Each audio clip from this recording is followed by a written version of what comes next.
Cylinder head tadi dibilang pakai CNC. CNC itu maksudnya apa ya? Komputer numerical control. Presisi banget setiap silinder. Jadi setiap silinder flow-nya benar-benar sama. Keluaran baru kan ada apa disebutnya DI ya? Direct injection. Direct injection. Karena yang sistem DI ini saat dia nyemprot di dalam ruang bakar langsung, temperatur ruang bakarnya pun juga lebih adem. Throttle position, buka posisinya nih throttle-nya. Buka jelas. Cakep sekali ya. Canggih ya. Sebenarnya saya juga baru lihat. Suspensi standar, mesin standar total saya bawa 1485. Oke teman-teman, sekarang kita udah sampai di bengkel nih. Kita coba lihat-lihat engine-nya, sama kita tanya ke Ko Lukas speknya apa aja sih. Oke, kita buka dulu mesinnya, kita matiin. Mantap, mesinnya bersih banget, rapi banget. Wih, ada Ko Steven. Sekarang kita tanya Ko Lukas. Kas, mau nanya-nanya nih mesin FK8-nya udah diapain aja. Tadi kan udah dicoba mobilnya kenceng. Terus responsif, di high RPM, dari mid RPM, masuk bus, semuanya enak. Modifikasinya udah apa aja sih di mesin ini, Kas? Modifikasi lumayan banyak, dari cylinder head sampai bawah sih. Cylinder head kita ganti pakai 4P, yang udah CNC porting. Piston stang ganti, blok diperkuat. Tapi cc tetap sama di 2000. Oke, cylinder head tadi dibilang pakai 4P, CNC itu maksudnya apa ya? Jadi cylinder head CNC itu portingannya zaman dulu kan kita lebih banyak manual pakai tangan, dikorek, digedein. Kalau sekarang digedeinnya udah pakai alat mesin yang namanya CNC, komputer numerical control. Jadi nggak perlu pakai tangan lagi. Itu di bornya presisi banget setiap silinder. Jadi setiap silinder flow-nya benar-benar sama, lebih bagus gitu ya. Lebih bagus. Oke, tadi dibilang bloknya diperkuat. Maksudnya diperkuat tuh diapain? Busnya ini kan nambah banyak. Horsepower per silindernya pun naik. Nah, diperkuat itu di sekeliling bloknya, boringnya, kita kasih penguat, billet brace penguat. Kita insert pakai billet supaya bloknya bisa nahan horsepower gede. Piston sama stangnya juga lebih kuat dari yang standar jauh. Bisa buat nahan horsepower gede. Oke, ini mobil turbonya di-upgrade pakai merek apa atau jenisnya apa atau turbo kit atau apa? Ya ini turbo kit dari Rampage. Dari Rampage sendiri turbonya bisa milih ada G2550 sama G25660. Kita milih yang 660. 660 itu dari horsepower sih. Ini jadi turbonya setupnya buat 660 engine horsepower. Untuk exhaustnya pakai apa, Ko Lukas? Ini exhaustnya custom kita bikin sendiri. Downpipe-nya bawaan Rampage. Exhaustnya custom. Mobil ini kan keluaran baru kan ada apa disebutnya DI ya? Atau apa sih ya DI ya? Direct injection. Direct injection. Nah kalau kayak mobil-mobil zaman dulu kayak Evo atau apa gitu kan kita injektornya kita gedein. Iya. Nah kalau dengan teknologi baru seperti ini, apa yang harus dilakukan? Kan pasti kita kalau mobil makin HP-nya gede kan masih makin perlu suplai bensin ya? Betul. Nah apa yang harus dilakukan untuk mobil teknologi DI ini? Sebenarnya DI itu hanya perbedaan penyemprotan bensin. Tadinya kan nyemprot bensinnya di dekat klep. Kalau ini langsung di dalam ruang bakar. Tapi injektor tetap harus digedein DI-nya. Bensinnya tetap kita gedein sama aja gitu. Sama. Kalau mekanisme kayak pompa bensinnya atau apanya dia ganti juga. Kalau kayak sebelum generasi DI itu kan pakai pompa bensinnya di tangki. Sekarang pompa bensin di tangki itu hanya untuk menyuplai ke pompa yang di depan, pompa DI-nya. Nah ini mechanical nyemprot ke mesin. Kayak mungkin ya saya ceritain dikit keunggulannya kalau semprotnya langsung di dalam ruang bakar ketimbang di sebelum klep, nyemprotnya lebih dekat langsung di pusat pembakaran. Jadi nggak ada tuh bahan bakar yang nyangkut di klep dan tempat lain-lain, bener-bener langsung sempurna, dan kompresi mobil bisa lebih tinggi sedikit ketimbang yang belum sistem DI. Karena yang sistem DI ini saat dia nyemprot di dalam ruang bakar langsung, temperatur ruang bakarnya pun juga lebih adem ketimbang yang nyemprotnya masih lebih jauh. Ya kayak api disiram-siram. Nggak, ruang bakar yang panas disiram lebih adem dia. Terus ada apa lagi yang dimodifikasi selain itu? Ya ini mobil sebenarnya kalau mau detail, perangkat pendukungnya cukup banyak yang kita ganti.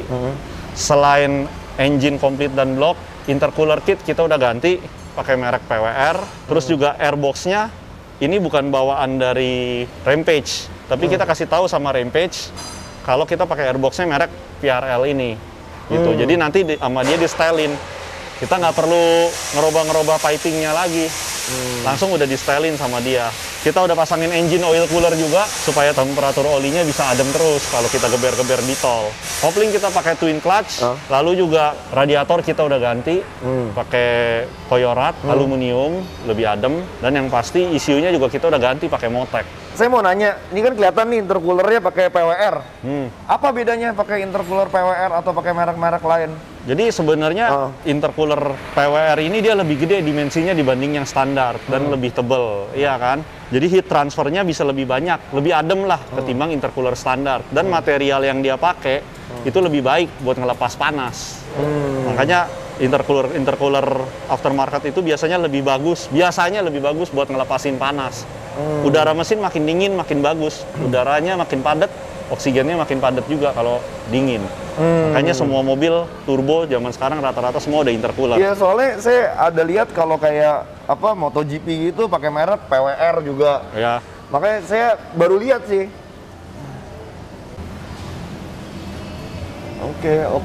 Oke, berikutnya engine udah ada, ECU-nya pakai apa? Tadi ECU Motec. ECU pakai Motec. Iya, ECU Motec sampai langsung ke dalam. Tadi nyobain kan ya, ada displaynya juga Motec. Kemarin kita pasangin display Motec itu bisa langsung pantau parameter mesin yang dibaca sama ECU. Temperaturnya naik, terus oil pressure-nya drop, semua kelihatan dari Motec displaynya. Dan satu hal lagi sih yang penting juga, tachometernya standarnya Type R kan hanya di 7.000. Ini kan ngopernya hampir di 8.000. Kok kita lihat DC dong, saya tadi nyetir juga agak bingung juga, angkanya banyak. Siapa tahu kita bisa kasih tahu ke teman-teman ini tuh apa aja sih. Kita hidupin ya. Wih, mantap ya. Oke, saya dulu biar saya tahu, coolant temperatur tuh air di dalam mesin ya. Ya. Oke, terus kalau engine speed itu RPM. Ya. Battery itu aki. Throttle position, buka posisinya nih throttle-nya. Buka keras. Oil pressure, tekanan oli. Iya. Ignition timing itu timingnya ya? Iya. Timing pengapian. Oh, timing pengapian. Iya. Manifold press itu bus. Iya. Exhaust lambda apa? Pembakarannya. O2 bukan? O2, iya. Wih, saya tahu loh. Dikit lagi nih. Airbox temperatur itu tingginya temperatur di airbox. Iya, betul. Semakin dikit, semakin kencang. Iya. GPS satelit use ya, mungkin GPS yang lagi digunakan ya, satelit. Ya, GPS speed itu speed ya? Iya. GPS time, ini mobil ini udah berapa lama jalan ya? Iya. Wuh, benar semua saya. Sebenarnya ini bukan mode balap ya, kita bisa ganti-ganti modenya. Tuh. Oh gitu. Kita lagi mau yang utama apa nih, kita lagi fokusnya mau ke tachometer, terus lap time-nya terakhir berapa di sirkuit, ya kan? Gain atau loss time-nya semua juga bisa kita lihat. Ini oil pressure, ini coolant. Ini mungkin mode kalau lagi buat time attack. Oh, canggih banget ya. Nah, ini beda lagi. Biasa kalau session time gini, kita tetap butuhkan, ya kan? Misalnya kita lagi qualifying saat balapan, itu kan sesinya dibatasin cuma 15 menit. Nah, kita bisa langsung tahu begitu kita masuk sirkuit, session time kita udah berapa menit. Apakah kita kehabisan waktu apa enggak, gitu. Ya ini memang dibuat untuk mempermudah balap ya. Canggih sekali ya kok. Ini ada G-force-nya. Buset, sampai ada G-force. Iya. Kalau ini inlet air temp, berbeda dengan airbox temp. Apa bedanya? Kalau airbox temp tadi ngebaca di filter udaranya di depan. Iya, di filter udara, berapa? Iya. Kalau ini setelah intercooler. Oh. Jadi nanti bisa ada perbedaan. Udara masuk, biasanya kalau jalan sesuai udara luar 31 derajat. Nah ini yang kena kompres pasti lebih panas. Makanya efisiensi intercoolernya pas jalan kita bisa lihat dari sini. Misalnya pakai intercooler standar PWR saat bus 1 bar mungkin 70 derajat. Kalau standar mungkin pakai PWR 60. Nah, kita bisa lihat sebenarnya intercoolernya benar-benar efektif apa enggak. Oh, cakep banget ya. Iya. Terus kok ini kalau kita beli ECU kayak Motec kayak gini tuh perlu beli sensornya lagi atau nggak sih?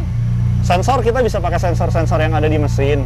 Tapi kalau kita mau tambahin bisa. Oke, ini kan tadi datanya banyak nih. Iya. Ini ada beli sensor lagi atau nggak? Nggak ada, itu bawaan. Bawaan mobilnya sendiri dan bawaan dashnya ini udah komplit. Cakep sekali ya, canggih ya. Sebenarnya saya juga baru lihat. Sebenarnya banyak banget data yang bisa ditarik, cuma kita nggak keluarin semua. Minimum corner speed, maksimum stride speed, Oh, berarti di tikungan terlambatnya kita berapa? Ya, kalau lagi di sirkuit, buat teman-teman mungkin lagi di Sentul, yang tahu tikungan terakhir, tikungan sebelum lurusan panjang. R12. Kita keluar tikungannya nggak pernah di bawah 100 km per jam. Tapi kok top speednya nggak nyampe 250. Keluarnya udah bener speednya, top speednya nggak nyampe. Mungkin bisa jadi ada powernya drop gitu kan. Kalau misalnya minimum corner speednya turun, top speednya turun ya wajar. Berarti kan nikungnya di tikungan terakhir lebih pelan. Itu pasti ada hubungannya dengan misalnya settingan suspensi, grip ban-nya. Nah itu kan kalian nanti bisa lihat di G-force-nya. Ya banyak sih. Iya, cakep ya. Teman-teman, semoga kapan-kapan kita coba nih mobilnya di sirkuit deh. Kita lihat. Oke? Yang nyetir siapa nih? Oh, Lukas deh nyetir ya. Oke, kita ke depan yuk. Pertanyaan terakhir buat Ko Lukas. Ko Lukas, selama nyetir FK8 ini, kesan dan pesan apa? Kesannya saya suka mobil ini dari pertama baru, saya juga pakai kan ya.